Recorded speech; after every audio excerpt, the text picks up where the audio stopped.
Polisi meringkus Hermanto 34 tahun, seorang buruh bangunan asal Probolinggo, Jawa Timur. Tersangka terlibat aksi pencurian baterai tower telekomunikasi di Banjar Tengah, Desa Lukluk, Mengui, Badung dengan kerugian 73 juta rupiah. Tersangka ditangkap saat akan beraksi di wilayah Banjar Padonan Dalung bersama dua rekannya berinisial KDR dan MNZ.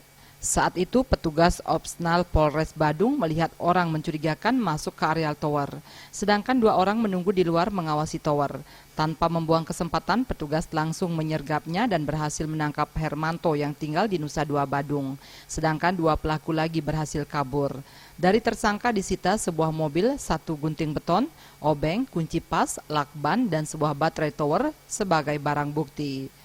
Mereka mencari barang-barang di situ berupa baterai dari BTS tersebut.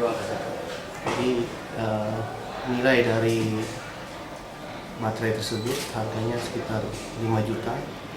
Jadi selama ini udah hasil pengembangan dari kami, ada beberapa TKP yang sudah diakui oleh pelaku. Jumlah pelakunya yang kita amankan baru 1, 2 orang lagi dalam pencarian. Pengakuan tersangka Hermanto, komplotannya telah beraksi 8 kali di wilayah hukum Polres Badung, Polres Denpasar, dan Polres Tabanan. Baterai hasil kejahatan dijual kepada seseorang berinisial SML di Jalan Kargo Denpasar.